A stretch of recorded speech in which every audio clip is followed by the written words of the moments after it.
He has proven that passion and perseverance, great things are possible. Our speaker is the son of the former principal of Cubao National High School, Mr. Cipriano Malaay and Zinaida Malaay. He is married to Engineer Michelle C. Malaay. They were blessed with a daughter named Anaya Eliz Malaay. On a personal note, he is also a dear friend of mine.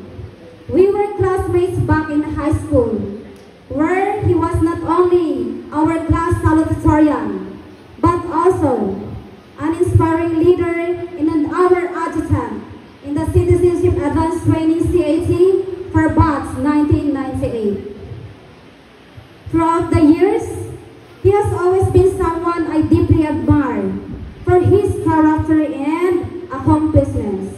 Ladies and gentlemen, please join me in welcoming our guest speaker, a man who has so much respect, my dear friend and classmate, Mr. Clifford Glenn Di Malaay. Let us give him a big round of applause.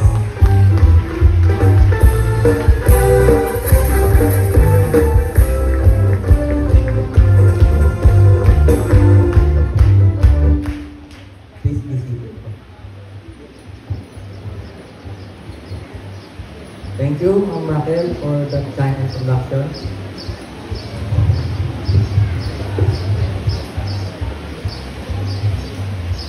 Warm greetings for everyone, especially to the graduates of Cubao National High School, their proud families, to the kind and hardworking principal of Cubao National High School, Sir Robert Estuesta, Ma'am, to the assistant principal, Ma'am Geraldine Padilla, to the teachers, including my former teachers. Good morning po. And also a special shout out to my godfather who is also here, Ninong Lando Aloy, and steam guests.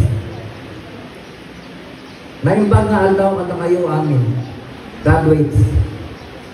Tatta nga aldaw iti maysa nga napateg nga banat ti Baguio. Ta makna kayo manan ti maysa nga udang at turong ti nalawag nga kasangwanan. I am very pleased to be invited to such a memorable occasion in your lives. Kamusta kayo, graduates? Kamusta? Masaya, di ba? It's been a long time since I left Cubao National High School. Don't worry, my speech won't take long. But I promise you, you will learn something after my talk. Siguro mga 3 minutes lang to. And 2 hours. Joke lang. By the way, this day is an achievement for the parents, also as much as for the graduating students. So graduates, take a look at your parents or guardians and say congratulations. But you cannot, because they are not at your side, so instead of saying congratulations to your parents, just give them a warm of applause. Kindly give them a warm of applause.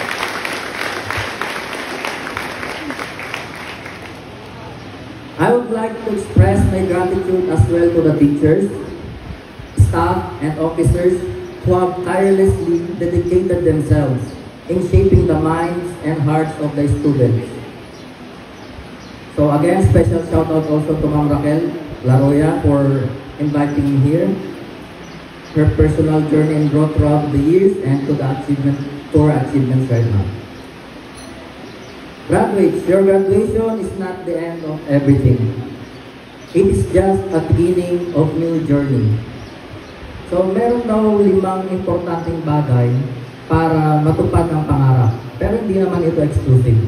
Guide lang natin ito sa inyo na nangangarap pa lang, di ba? So number 1, pag nangangarap tayo, be specific. Diba? Be specific. Kung mangarap kayo, gawin ninyong detalyado. Hindi yung parang nag-drawing lang kayo sa tubig, di ba? So walang nabubuo. Ibig sabihin, kung gusto mong maging teacher, linawin mo.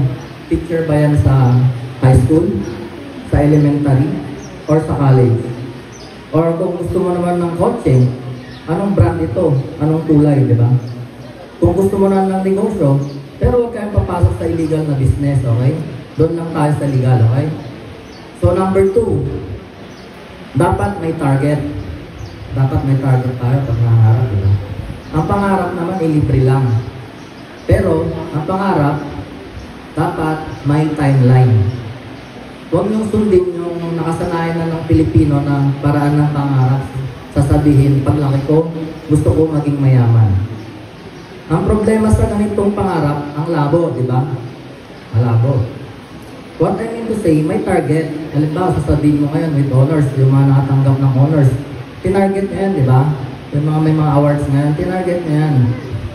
So, dapat, pag college nyo, may target din kayo. So, halimbawa, gusto ko maging cum laude, or sa iba naman, gusto sa non-academic, gusto ko maging varsity, para malibre sa tuition fee, di ba? So, may target ka.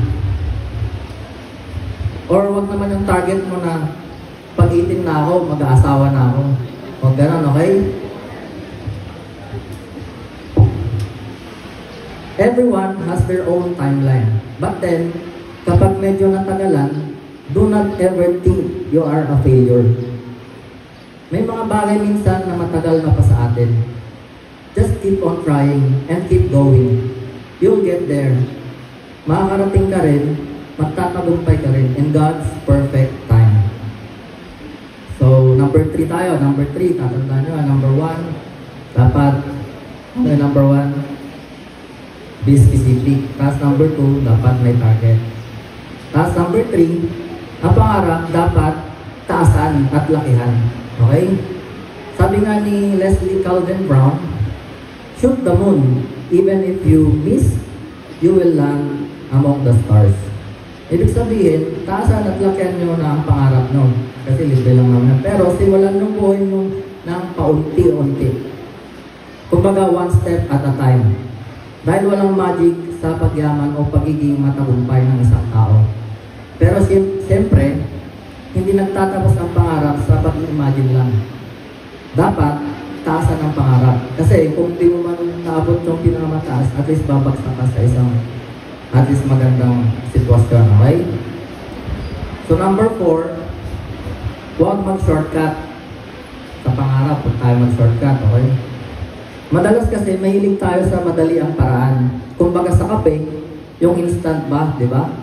Gusto natin yung mabilis na, panalo pa. Kasi ayaw natin matuto sa mahirap at matyaga na paraan.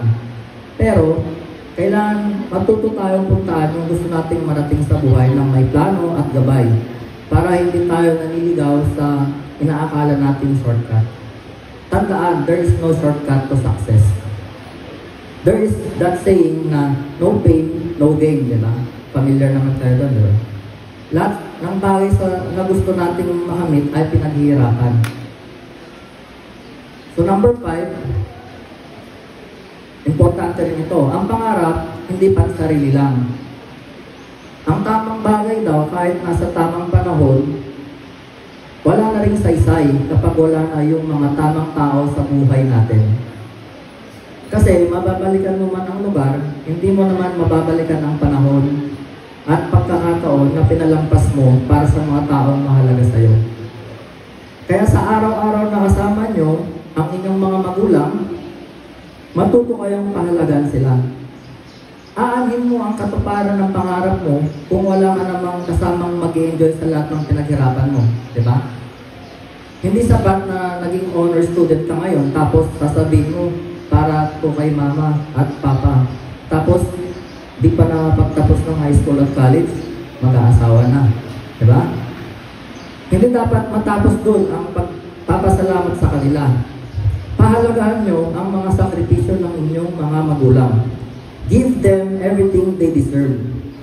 Patuloy kayong mangarap at siguraduhin na kasama ang buong pamilya at ang kagustuhan na makatulong sa iba sa binubuo ninyong mga pangarap. Dear graduates, education changes lives. Value it. Believe in yourself. You become what you think. Paniwalaan nyo ang sarili ninyo. Ang sarili ninyong kakayahan at makamit nyo ang anumang pinapangarap nyo sa buhay. In addition, respect one another and love what you are doing. Kapag may respeto sa lahat at pagmamahal sa ginagawa ay walang imposible. So in relation sa team dito, since di ba, kailangan na pangarap, hindi pa ang sarili lang. So, in relation dito, naniniwala naman ako sa generation ngayon, sa 2025, na ang kabataan pa rin ang pag-asa ng bayan. So, patunayan na ito, we have to be united para sa makamit natin yung team ng para sa graduation ngayon, okay? Above all, never ever forget to pray and give thanks to our Almighty God. Pinakamalaga yun. Huwag natin kakalimutan magdasal natin. I stand before you not just a speaker, but as someone who once sat where you are sitting right today. Back in 1998, I graduated as salutatorian of my batch. Little did I know, my path ahead would not be a straight line, but I embraced the challenges. I was also a passionate Taekwondo player, as mentioned by Ma'am Raquel a while ago. There were countless moments where I felt like giving up, but I pushed through. Through discipline, hard work, and belief in myself, I achieved national and local recognition in Taekwondo. The same principle that helped me on the mat, in life too. Perseverance, dedication, and never giving up. Through Taekwondo, I was given an opportunity to travel in Korea. So, bibigyan ko lang kayo ng konting kwento sa nung binuo ko yung pangarap ko nung maging isang successful Taekwondo player. So, nag-umpisa lang din naman ako sa simpleng pangarap. Kasi dati nanonood lang ako ng pelikula, nakikita ko sila Bruce Lee, Chuck Norris, and then nagkaroon ako ng interest. Sila yung naging inspiration ko. So, nung nakita ko, yung malapit kasi, ang pinasok kong martial art dati yung TRACMA. Ibig sabihin nun, Trovador Ramos Asian Consolidated Martial Arts na naka-base siya sa Dagupan. Kasi yung TRACMA dati, tapat na ng office nila naman. And it so happened that during that time, nag-open naman yung DEX, in-open yung Taekwondo ng DEX as an official sport. So, ang Tubao National High School dati, kami yung pioneer na players ng Taekwondo. So, since zero ang knowledge ko sa Taekwondo, I trained hard. I trained starting from zero knowledge. So, ang training ground pa namin dati, kasi wala kaming instructor, kanya-kanya kami. Si Papa ko dati ang medyo nag-guide lang sa amin, si yung dating principal natin dito sa Tubao. Ang training ground pa namin dati, yung stage gun, kaso wala na, dito na. Tapos itong open space, yan yung nagiging training ground namin dati. So wala pa, hindi namin alam kung saan kami patungo, pero nagtitrain talaga kami para sa Taekwondo. And then, luckily, through perseverance, nakarating kami sa IRAA and Tupalarong Pambansa noong 1998. So hindi doon nag-stop yung Taekwondo career ko. Nung pumasok ako ng FEU, I tried out, so naging varsity ako ng Taekwondo. So, somehow, natulungan ko ang parents ko kasi hindi na sila masyadong nagbabayad ng tuition fee. So, natapos ko yung pag-aaral ko nang hindi sila masyadong nahihirapan. And then, after being a varsity player, I became an instructor and became also a member of the Taekwondo Black Belt Brotherhood, TBB 23. So, ibig sabihin yun, yung mga elite groups of Black Belts. Look also at Manny Pacquiao. Nabuhay sa hirap in General Santos. Despite his humble beginnings, he rose to become one of the successful boxers in the world. Manny's story is not just about his victories, but about his perseverance, his heart, and his willingness to fight for his dreams. Sabi nga nila, if you want to pursue your dreams, go back to bed and sleep again. Hindi, joke lang yan ha. Manny teaches us that no matter where we came from, no matter how many challenges we face, if we have the heart to pursue our dreams, we can achieve greatness. By the way, It is worth mentioning, if any one of you will be successful someday, remember this. The value of a person is not measured by his net worth. A person's worth is measured by their character, their compassion, and how they lift others up, not by what they own. Remember this also. The most valuable things in life cannot be bought. This is an example of greatness. True greatness is shown through one's words and actions, the way in which you impact the lives of others.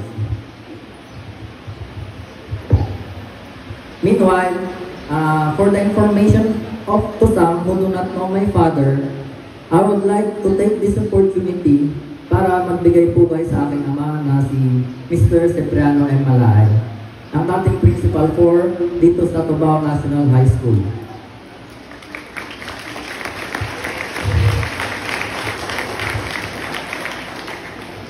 For me, he is my example of great person.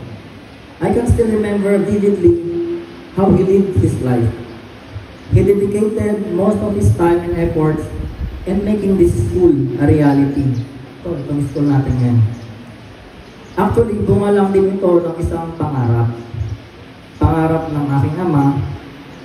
Pero ang pangarap na ito ay ginawa niya ng paraan para maisakatuparan. Dati, ang Tubao National High School ay nakikishare lang ng lupa sa Tubao Central School sa baba. Tubao Central School. During that time, kasama ko pa ang aking ama dito nung binubulldozer pa. Usually 11 p.m., 4 a.m. So natatakot pa ako noon kasi bata pa ako sa katabi ang sementeryo. Tirelessly, without hesitation, nagbunga ang efforts niya at eto na ngayon ang Tubao National High School. Diba, ang laki na. Ang aking ama, kung titignan nyo siya, baka isipin nyo siguro may magarang kotse ito o kaya maganda yung katayuan sa buhay, may malaking bahay. Pero hindi eh. He lived his life so simple, yet so profound, in ways you may not understand. Now, it is with great pride that I stand before you today as the son of someone who has dedicated his life to education. My father, Mr. Cipriano Malay, has poured his heart and soul into making Tubao National High School a place of excellence.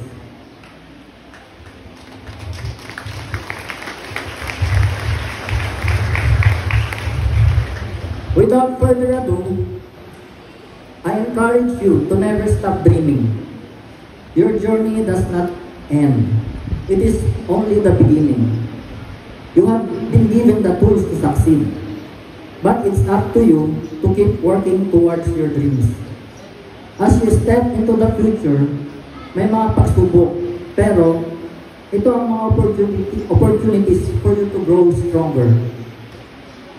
Maya Angelou once said, we may encounter many defeats, but we must not be defeated. To the graduates of Tubao National High School, I urge you to do the following. Dearest graduates, may you have people who listen and spend time with you, encourage you, believe in you, and push you in greatness. May you embrace learning, always taking action, develop your strength, and may God watch over you. To believe in your potential, to chase your dreams with all the courage and determination you've learned here in Tubao National High School. Stay hungry for growth and success. You are the future and the world is waiting for you. Make it count. Congratulations. Thank you.